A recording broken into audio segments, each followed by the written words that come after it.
A warm welcome to the program. Today, I'm Amarachi Ubani. Here's what's coming up within the hour.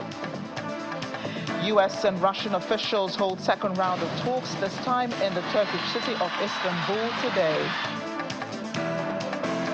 Oscar-winning U.S. actor Jean Hackman and his wife Betsy Arakawa and dog found dead at their home in Santa Fe. Plus, Morocco's King Mohammed VI, our citizens abstain from slaughtering rams this Eid. Let's begin the world today.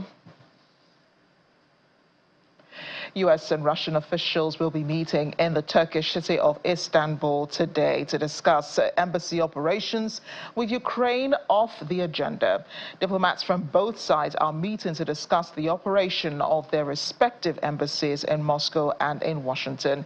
This second round meeting follows Russia-U.S. talks in Saudi Arabia last week that marked an extraordinary shift in U.S. foreign policy under President Donald Trump and a clear departure from U.S.-led efforts to isolate Russia over its war in Ukraine. Now, at the talks, Moscow and Washington agreed to start working towards ending the war and improving their diplomatic and economic ties. This includes restoring the staffing at embassies, which have been hard hit in recent years by the mutual expulsion of many diplomats and other restrictions.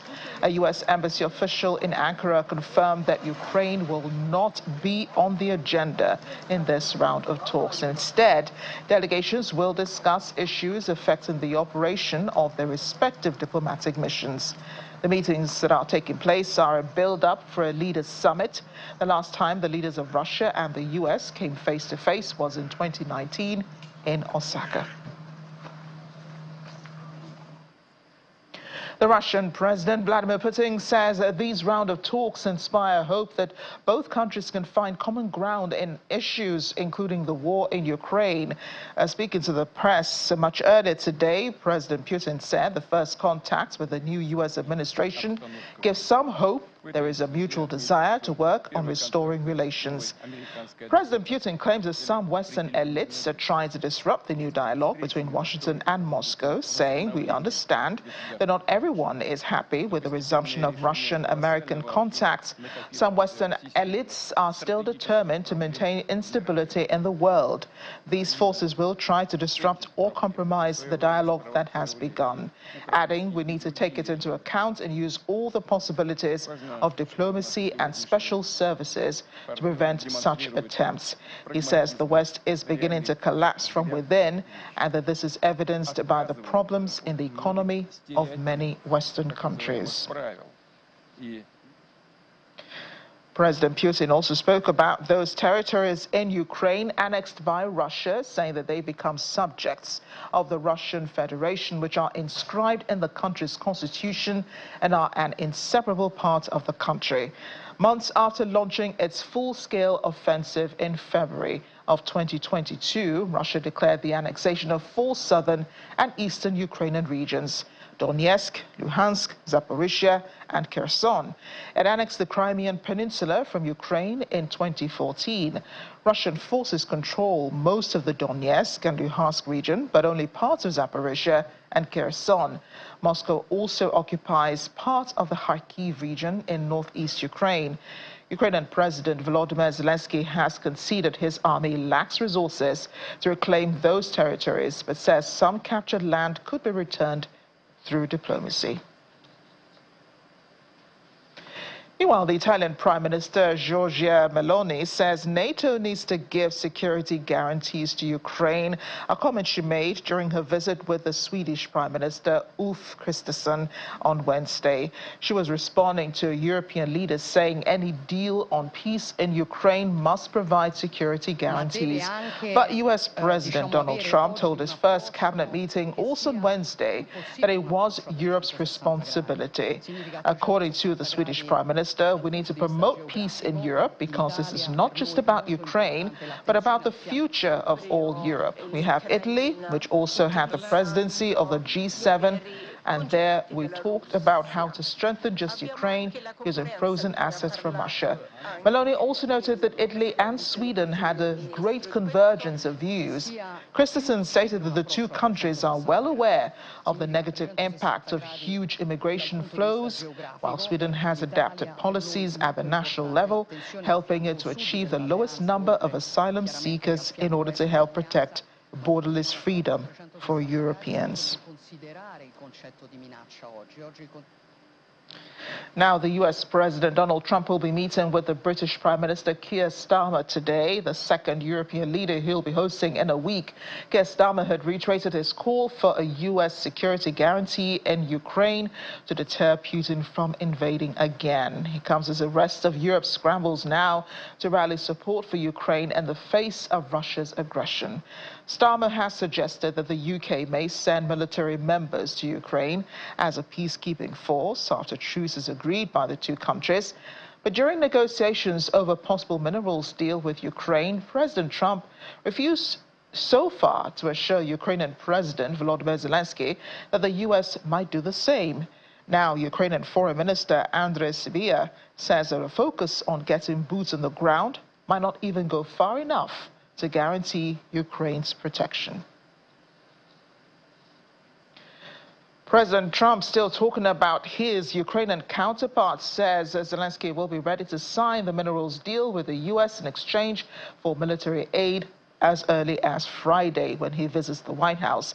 Key details of the deal have not been made public, but reports suggest the U.S. request for $500 billion in revenues from using Ukraine's natural resources had been dropped. The Ukrainian Prime Minister said Kyiv and Washington would manage the fund on equal terms, while the New York Times, citing a draft document of the agreement, reported that the U.S. would own the maximum amount of funds allowed under U.S. law.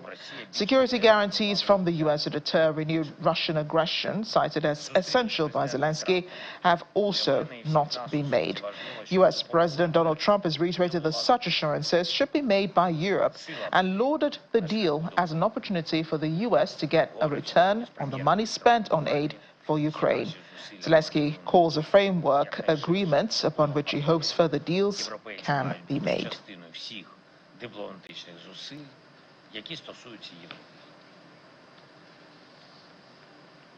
I want to bring in now Dr. Godwin Ibe. He leads the Nigerians in Diaspora organization in Moscow, Russia, from where he joins us. Dr. Ibe, great to have you on the program today. Thank you for having me once again, Amarachi. I'm always glad to be here. And we're always looking forward to your analysis. So a lot has been happening in the past couple of weeks, especially since U.S. President Donald Trump entered into office, and then he's cited his interests on the Russia-Ukraine war, but seems to be tending more towards Russia. So do Russians care about all of this meeting between their leaders and officials from the United States? Well, Russians care about their well-being, their culture, their progress more than, external politics or what goes on in another country. But at the same time, everyone understands that Russia and the United States have a lot to cooperate and synergize. And obviously in Russia has been using lots of U.S. services, including payment services like MasterCard, Visa card, before they unilaterally sanctioned themselves and left the market and lost billions. It's been a symbiotic relationship before the unilateral sanctions, and many of the companies are looking forward to coming back to Russia. So, of course, and also Russians are looking forward to utilizing many of the services which they have been using before and now have been replaced quite effectively by domestic alternatives. But it's always good to have all the options. And if they come back and create more competition for the consumer, why not? It's good. I think it will be welcomed in Russia as long as it doesn't kill the domestic industry. So, of course, it's a welcome development for Russia. Russia is welcoming them from a position of strength, not a position of weakness. And that is the position, I think, that the Russian President Vladimir Putin has always wanted the world to see Russia not as an underdog in the international community, but as an equal player. So this meeting now that's taking place in Turkey will be the second time officials from both countries, that's Russia and the US, will be meeting. This time, however, they've taken Ukraine off the table, so it's clear that the U.S. President Donald Trump is more interested in rebuilding those ties with Russia. How does that impact on Russia's international standing, do you think? Do they level up against the others in Europe? Permit me to just make a little correction. You know, it's not just because they just decided not to invite Ukraine. Ukraine currently has a presidential decree that bans negotiation with Russia. It's enshrined in their policy. There's only one side that has such a ban on negotiation. Russia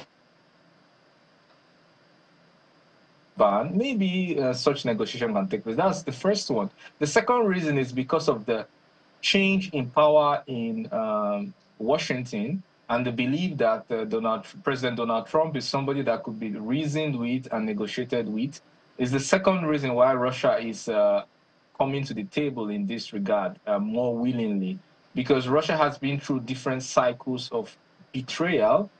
Minsk I, Minsk II agreement, which was agreed bilaterally, multilaterally by Europe, Russia, Ukraine, and leaders like Angela Merkel of Germany said the Minsk deal was just a ploy to arm Ukraine, and it was just to buy time and to send more weapons. You know, when you have such kind of rhetoric, such kind of conclusion, it's very difficult to trust the other party. And also, even before the Maidan revolution in Ukraine, there's been reports of involvement of security agencies, that is intelligence agencies. Plus, before that, there was an agreement, already reached agreement between Yanukovych, Russia, and Ukraine and Europe before the Maidan revolution. So after they agreed, just a few days, there was revolution. So with such kind of event, it is actually difficult to take the other side serious in terms of this kind of negotiation. But with a change in Washington and the belief that President Donald Trump is someone who can keep his word and who is business-minded and can, take a strong stand on some things, is one of the reasons why I think the Russian side is also more willing to engage in negotiation. Do you think that the U.S. president is respecting, Ukraine's wishes, not wanting to discuss Ukraine at any meeting, which Ukrainian officials are not attending, why Ukraine is not on the agenda for this particular meeting? Ukraine has had similar negotiations where Russia wasn't involved. They organized their gang and had meetings. So it's not like it's only Russia doing it. The only thing is that, according to the words of President Donald Trump, Ukraine isn't very crucial in his negotiations, according to him. These are his own words. There's some truth in that. Of course, not completely true. Ukraine is important. I would like to see Russia-Ukraine discuss. But the fact of the matter is that geopolitics works on leverage. It's all about leverage, logistics, military diplomacy. Even the diplomacy is backed up by military power. Without military power, you cannot secure your trade routes. You cannot guarantee the contracts which you sign on paper. This is how generally geopolitics work. Russia being a nuclear state, Russia being much bigger than Ukraine, and Russia standing up to NATO and taking over 20% of Ukraine, despite NATO's wish to prevent that, goes a long way to talk about Russia's leverage and strength in negotiation. So it's not that Ukraine is not important. It's just that the fact of geopolitics means that when you come to the table, you must be coming to the table with something, not when you are a client state, actually fully dependent on another party.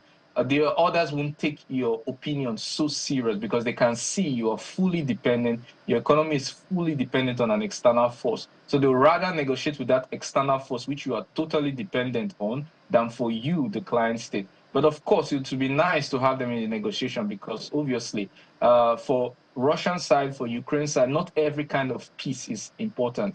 They only need the long-lasting peace that will be considered fair, just, and lead to prosperity of the citizen. That's a pretty interesting perspective, especially on the part of Ukraine, which has just recently agreed to a minerals deal with the United States. President Zelensky will be in Washington, D.C. on Friday to sign that deal, the details of which we still do not know. I guess when it is signed, we'll be told. But it does involve some choice minerals in Ukraine. Doctor, do you think Ukraine is shooting itself in the foot by giving in to Donald Trump's demands at this time? And would this be a win for Russia? It's pitiful. I mean, I can't. If I was a Ukrainian, I wouldn't like this outcome. It's pitiful. First of all, the loss of lives that have been lost on both sides. It's horrific. It's beyond the scale of any other theater around the world.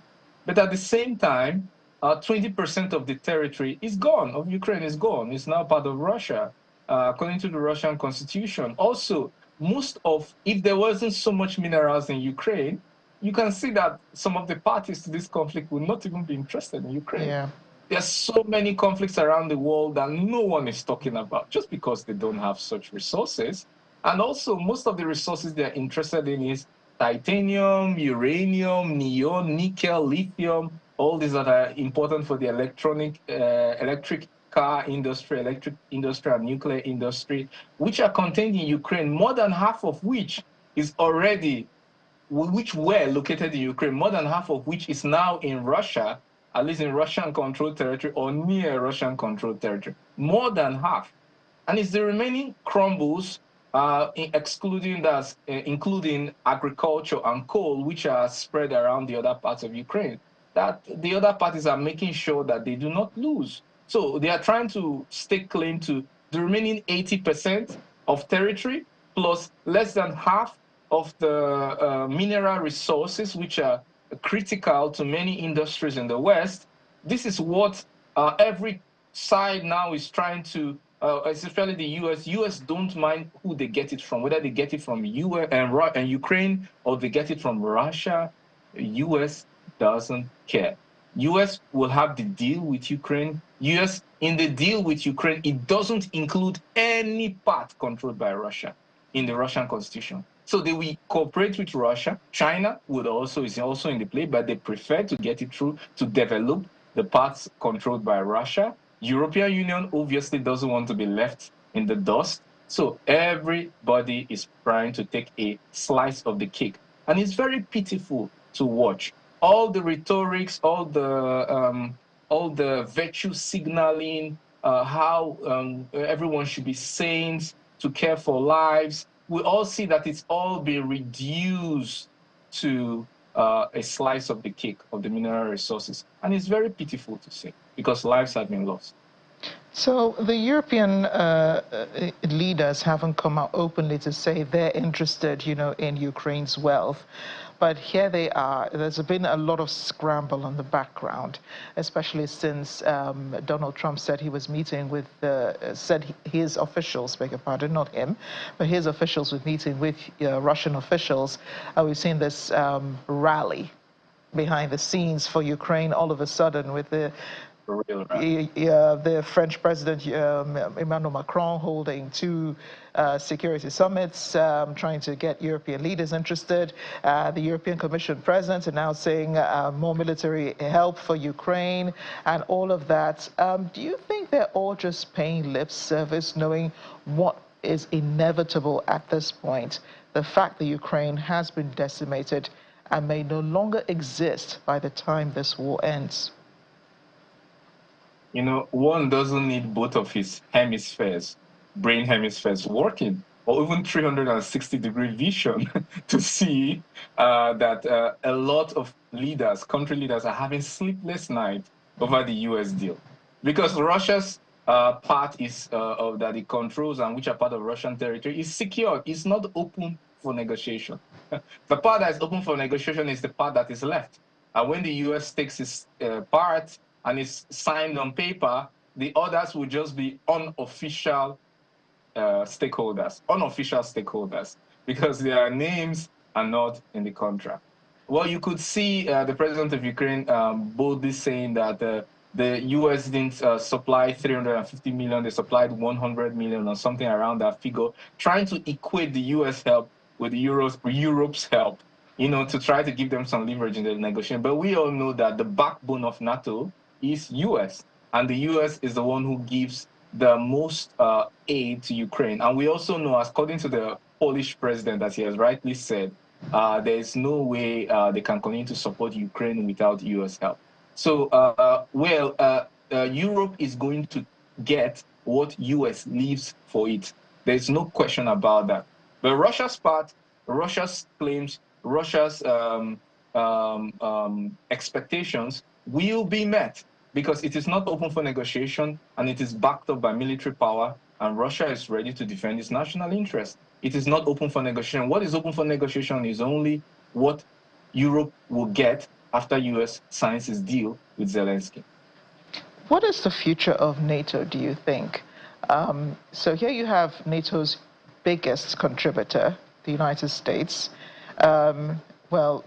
courting the relations with Russia, which is outside of NATO, and NATO seemingly still supporting Ukraine, but knowing in the end it really isn't providing any, shield for Ukraine. They have said, officials in NATO have said a number of times recently that there was no agreement that Ukraine will join NATO. I mean, we're hearing that now. They didn't say this at the beginning of the war. What do you think will happen to NATO afterwards? NATO could remain, but they're going to understand red lines. They're going to understand better what makes countries like Russia lose their patience and are ready to go out on all war with them if necessary. I think there's going to be a clearer understanding that there's no more bluffing on Russian side, and that even if they go with 20 rounds of sanctions plus rhetorics, it's not enough to push back Russia when Russia believes that its national and strategic interests are affected.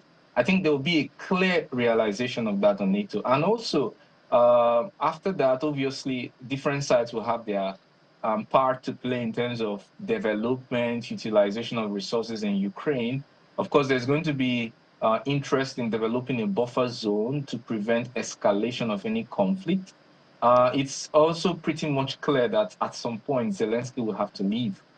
It's not tenable. As even President Trump said, Elon Musk said, many leaders have voiced out. Even Zaluzhny, the former military commander, has much more of approval rating than Zelensky. At some point, he would have to leave. The same cannot be said for the Russian side, of which the president has a sky-high, rocketing high. I don't know how to even repeat the high enough. Approval rating that is not in any threat in whatsoever way. So even when Ukraine gets a new leader, that new leader will come and shake hands with President Putin. If he still decides to be the leader of Russia. And obviously NATO and Russia will have to find a way to get along. But I think there'll be much more realization of what is no more bluffing, and everyone, I think, will try to respect themselves. Of course, there'll be proxy fighting in other theaters around the world, like we see in Syria, we see in Libya. Everyone will try as much as possible to get a stake from the other side. But in the end, in the tail end of everything, there will be that respect for red lines and realization of it. Interesting times ahead, Dr. Gordon Ibe. I appreciate your analysis always on The World Today. Thank you so much for having me once again. And coming up after the break on the program, we head to the Middle East, where children in Gaza have resumed education following a year and a half of war. Stay with us.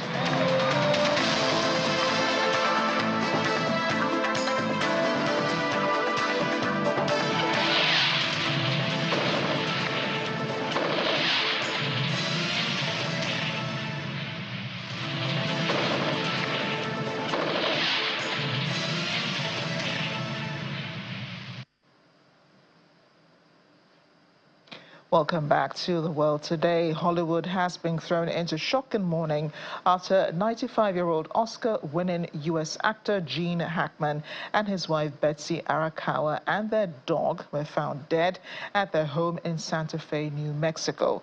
In a wide-ranging career spanning more than 6 decades, Hackman won 2 Academy Awards for his work on The French Connection and Unforgiven. A statement from the Santa Fe County Sheriff in New Mexico said, "We can confirm that both Jean Hackman and his wife were found deceased Wednesday afternoon at their residence on Sunset Trail," adding, "This is an active investigation. However, at this time, we do not believe that foul play was a factor." Hackman won the Best Actor Oscar for his role as Jimmy Popeye in Doyle in William Friedkin's 1971 thriller The French Connection, and another for Best Supporting Actor for playing Little Bill Daggett in Clint Eastwood's Western film Unforgiven in 1992. His other Oscar-nominated roles included 1967's Bonnie and Clyde as Buck Barrow in his breakthrough role opposite Warren Beatty and Faye Dunaway, and 1970's I Never Sang for My Father. And both films saw him recognized in the supporting actor category. He was also nominated for Best Leading Actor in 1988 for playing the agent in Mississippi Burning. Self-described misogynist Andrew Tate and his brother Tristan have left Romania on a private jet bound for Florida after Romanian prosecutors agreed to their request to leave. The brothers were arrested in Romania 3 years ago and faced trial on allegations of rape, trafficking minors and money laundering, all of which they deny. Romanian prosecutors say the case has not been dropped and they are expected to return to Romania, understood to be at the end of the month. 4 British women who have accused Tate, that's Andrew, of sexual abuse in a separate civil case in the UK, say that they're in disbelief and feel re-traumatized by news of him leaving Romania. Romania's Prime Minister previously denied being pressured by the US government to allow the brothers, who hold dual UK-US nationality, to travel. More news in the United States. Supreme Court Chief Justice John Roberts has given temporary backing to the Trump administration's freeze on foreign aid payments. His intervention came as the administration faced a midnight deadline to pay contractors. Officials had argued that they could not process the payments within the time frame set by a lower court judge. Since coming to power in January, U.S. President Donald Trump has taken quick action to end many aid programs, largely run by the U.S. Agency for International Development, USAID, and placed most of its staff on administrative leave or sacked them. The Trump administration is seeking to shrink the federal workforce and cut costs in a drive led by Elon Musk. The billionaire Trump advisor asked millions of bureaucrats over the weekend to list their accomplishments from the past week, sparking fury amongst the workforce and disagreement with officials leading the departments. Still in the U.S., Tulsi Gabbard, the director of U.S. National Intelligence, says she was not informed in advance about the U.K. government's demand to be able to access Apple customers' encrypted data from anywhere in the world. Earlier this year, the U.K. government asked for the right to see the data, which currently is not even Apple can access. The tech giant last week took the unprecedented step of removing its highest level data security tool from customers in the UK. In a letter, Ms. Gabbard said she was seeking further information from the FBI and other US agencies and said if the reports were true, the UK government's actions amounted to an egregious violation of U.S. citizens' privacy. The Home Office notice, which cannot legally be made public, was issued to Apple under the UK's Investigatory Powers Act in January. Ms. Gabbard says she's also seeking legal advice over whether the UK had breached an agreement between it and the US not to demand data belonging to each other's citizens. In response to the Home Office notice last week, Apple pulled its top-level privacy tool, Advanced Data Protection, from the UK market. Our correspondent Maria Bird is in Washington just to respond to a number of these issues. Maria, first off, what's the real story about the Apple secrets and the violations in the US? Yes, there is a major piece here that I think people are kind of missing at this point, which is the user security components. We know that cybersecurity has been a huge point of emphasis and a huge point of concern for many across the globe. And specifically, Apple has been one of the leaders around security, especially phone security, especially user device security. And so this is coming at a time, I think, where many across the globe are concerned about privacy, data privacy. There's still a lot unknown about privacy as we look at the adoption and implementation of AI, and Apple has also been a leader in that area as well. And so this is, I think, concerning not only to those UK users, but also concerning to Apple as a whole. This could set a precedence for other countries across the world. Indeed, it could also set a precedence for the United States. So can the UK government now gain access to people's, can it go past these rights now to gain access to people's phones and data? I think there's still unclear as to whether or not they'll be able to directly access, but the real challenge is around the encryption components and the keys that the security provides will not be there. And so obviously if someone has the ability to tap in and data leaks happen, I think you're more susceptible to those data leaks. And whether or not the government pushes the needle on that, I think would be up to the UK government. But I don't think it's necessarily imminent that data will be released to the government. But the question is really around the ability that is now in play because the security key is not there. So now, I know that the purpose of these rights are to protect citizens' data, but now that if the UK government could have access to them, then it means that it is possible for hackers to also have access to people's data and information, right? And I think that's the greater concern for many users and for Apple.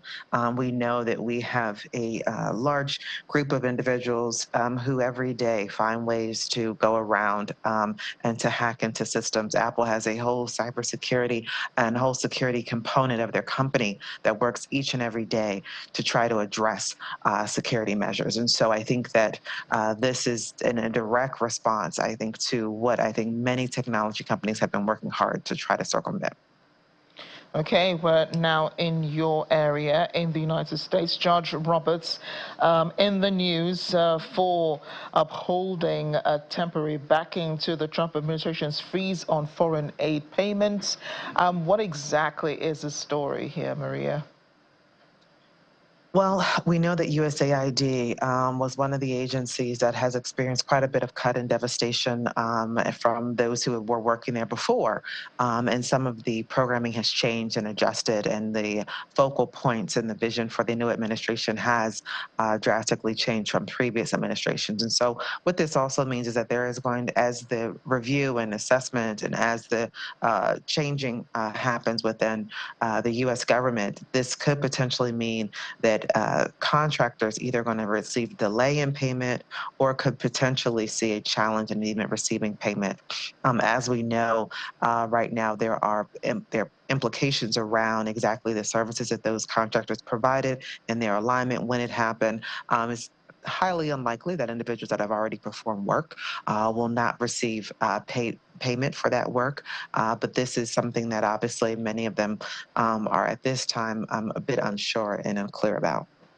So many moving parts in the U.S. government currently as we speak, and it does seem a lot of confusion, I might add, in this Trump administration, especially as pertains workers' welfare, remuneration, and job security. So how do Americans feel right now, knowing that, some people may not get paid for work that they have already done, some may not have jobs by tomorrow, and then those who still have jobs in fear of being laid off following Elon Musk's order for them to respond to an email stating what they have done in the past week or so?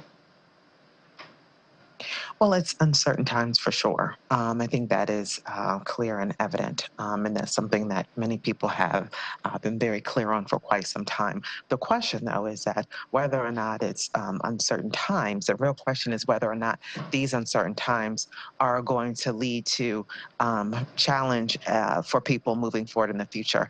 And so I think the president has named several things that he's looking to do. And so the question is around readjusting, rehiring individuals, maybe even finding professions and jobs that are coming back to the United States. We know, for example, manufacturing, another skilled labor force is potentially going to come back to the United States. So it's really understanding what is the long-term implications of what we're seeing, where many are at this time, as you mentioned, they're concerned, they're unsure, and Americans as a whole are just not quite clear on the next steps. I think that even those who were supportive of the president might have not been as clear as to what the plans were, especially as we know that Mr. Musk has been a very heavy component. We know the president just had his first cabinet meeting yesterday. We know there's a new administrator for the Department of Operational and Government Efficiency. And so there's so many new things happening that the American people are just not familiar with. And with change, there's always oftentimes unsure and uncertainty, especially when you're talking about one's livelihood and potentially not being able to secure basic necessities for their family. So that, I think, is where many organizations are focusing in on, and many local governments are focusing on, to ensure people have the basic necessities and are able to find ways to either find new employment, retain their employment, and understanding where the government is going moving forward. I know that when things like this usually happen, the supporters of the ruling party tend to speak out and, say this is not what we voted for. And then those who voted for the opposing party do say, well, you're the one who brought him into office. So is there still a division of polity in the U.S. as we speak, with Donald Trump in office and all that he's been doing in just a few weeks of being president?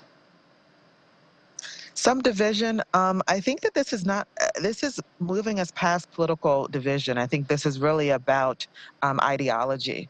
What you're really seeing now is American people are aligning on ideology and trying to understand the movement forward of the country. And so whether or not you're a Democrat or Republican, as you mentioned, many who might have supported the Republican Party and stayed true to their political party, as is a tradition in the United States, whether or not you're a true supporter of the person, you're a supporter of your party, might have some concern of that. And obviously those in the Democratic Party have concern. But this is an area of ideology, and I think this is brand new territory for the United States as we have come up upon this new day and these very drastic changes that have occurred.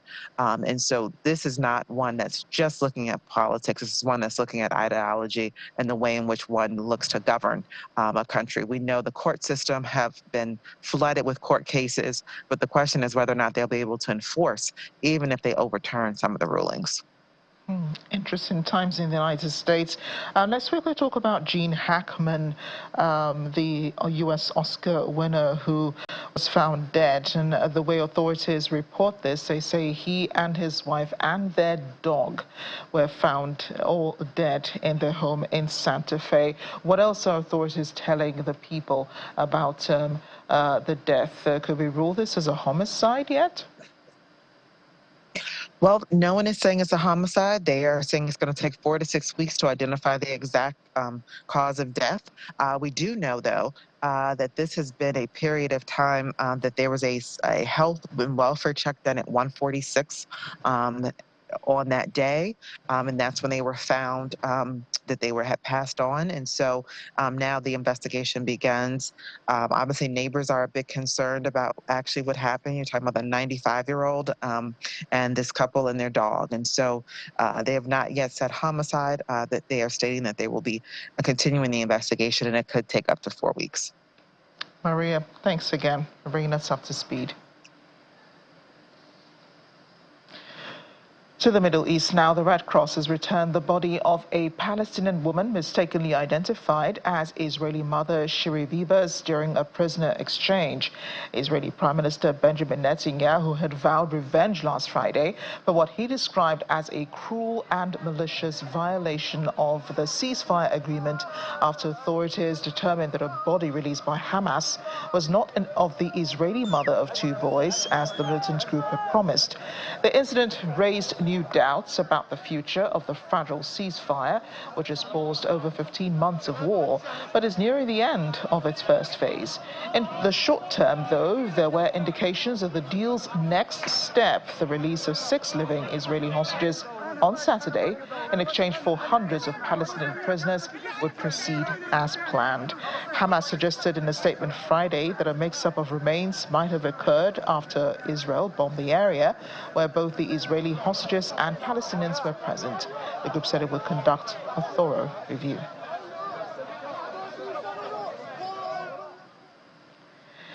And Palestinian prisoners released recently by the Israeli Defense Forces have been given a hero's welcome on their return to at the last exchange on Saturday.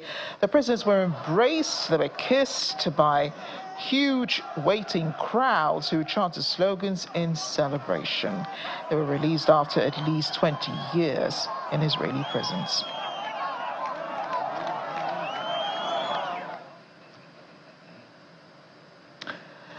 Well, we'll take a short break now. When we return, we'll have more on the world today, plus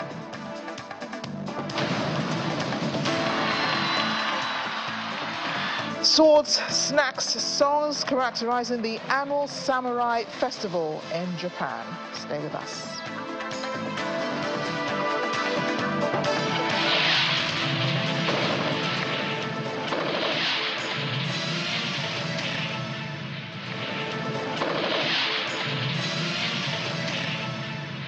Welcome back, and this just in, the Tate brothers, Andrew and Tristan, have arrived in the United States. They arrived in Florida just minutes ago.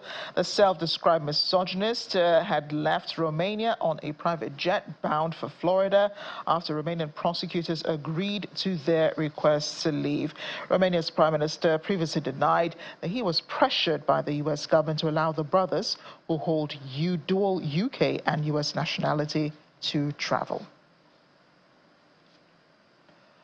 Well, children in Gaza have begun returning to their classrooms on Wednesday, resuming their education after a year and a half of war. That's all thanks to an initiative led by the Al-Najma Kindergarten and Royal School, who opened one of the schools, offering a beacon of hope for students and families.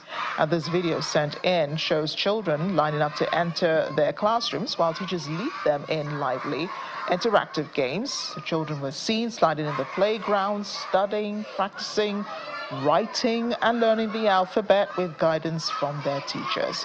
The partnership with Al-Najma Kindergarten has allowed children aged 4 to 12 to return to proper classrooms, helping them regain a sense of normalcy in their education.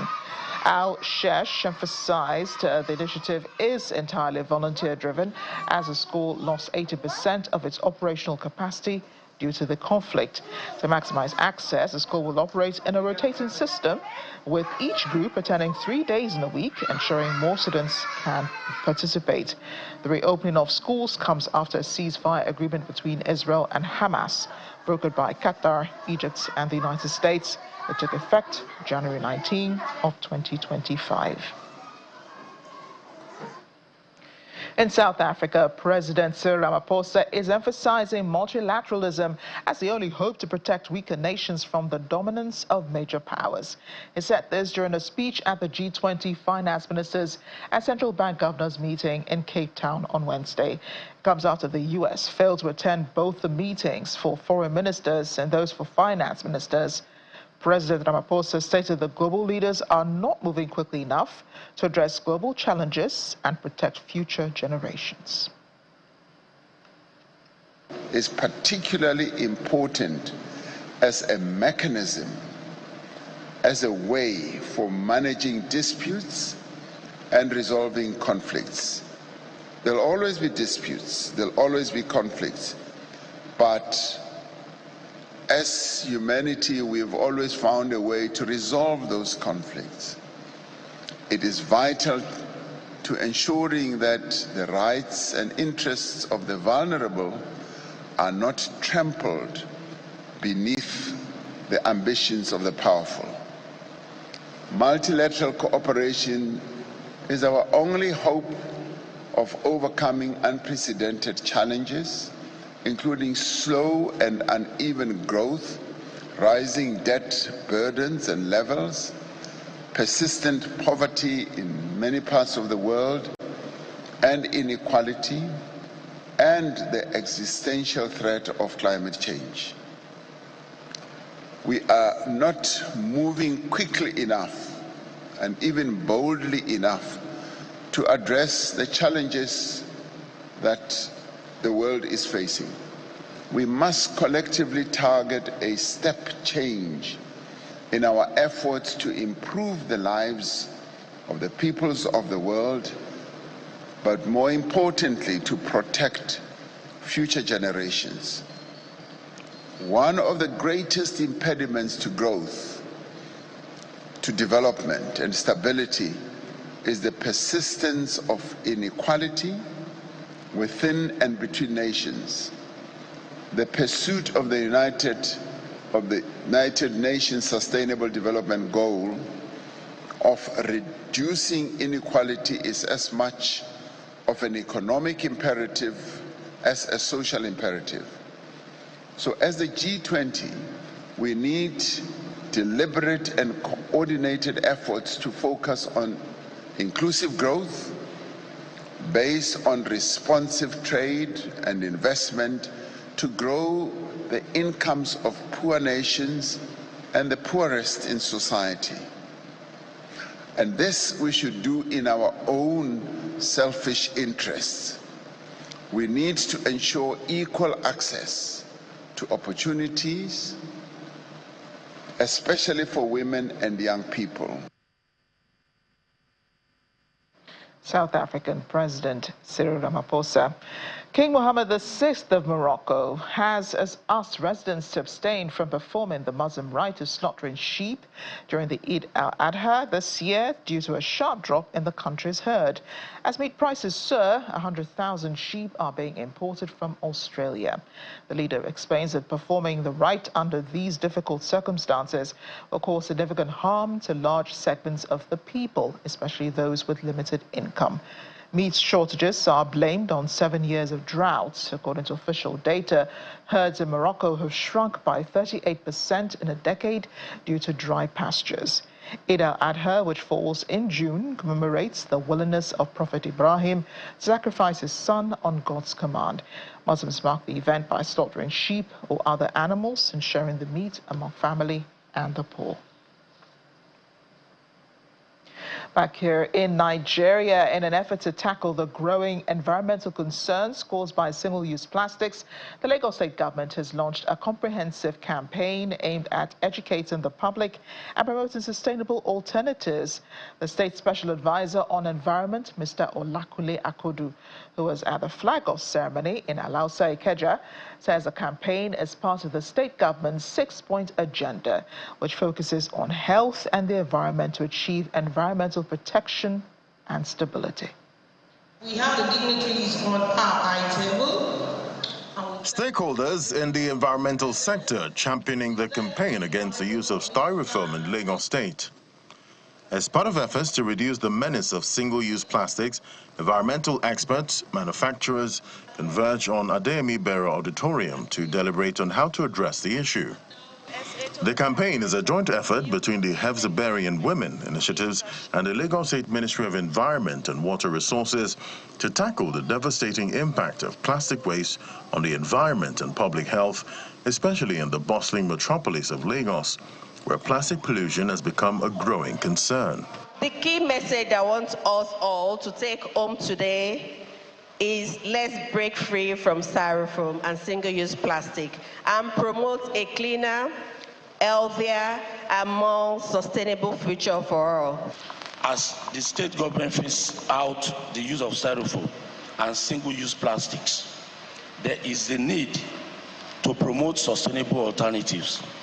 We must consciously embrace the use of eco-friendly materials such as biodegradable and reusable products.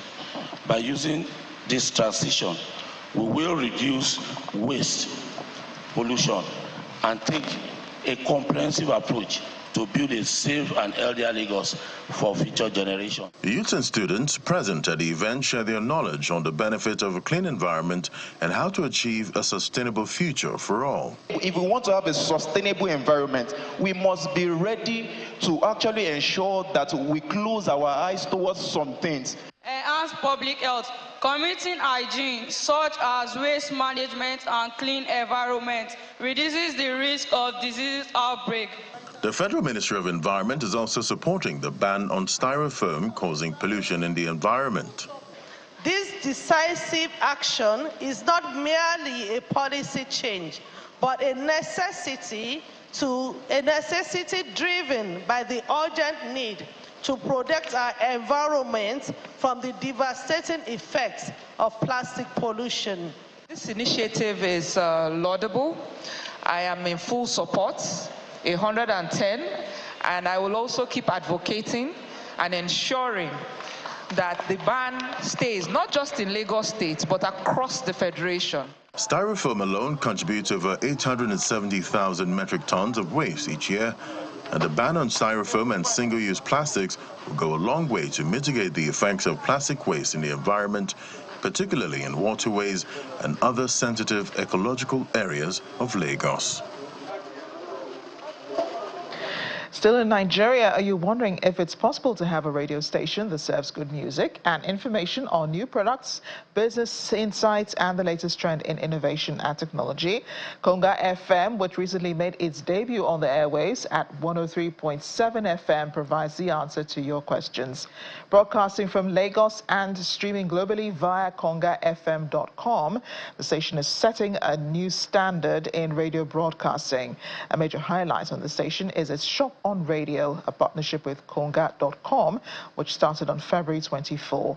This feature lets listeners buy products live on air without heavy internet use, offering exclusive discounts and same-day delivery in Lagos. Head of Konga FM, Ifoma Jubobi, says the initiative integrates commerce and entertainment, transforming how Africans shop via radio. Powered by AI technology, Konga FM is praised for its professionalism, unique content, and impact-driven approach, featuring gospel sessions, discussions, and hit music. As we end the program today, tourists and locals have been flocking to Tokyo's Ueno Park Fountain Square for swords, snacks, and spectacular shows during the annual Samurai Festival.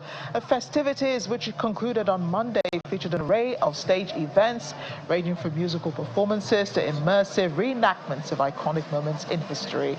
Performers clad in period-appropriate attire, wielding traditional props and instruments, evoke the spirit of the warriors from feudal Japan, allowing attendees to fully immerse themselves in Japanese culture.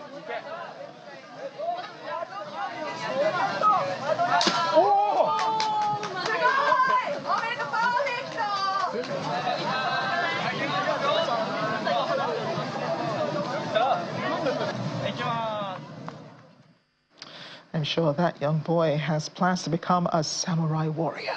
Thanks for watching The World Today. I'm Amarachi Ibrahim.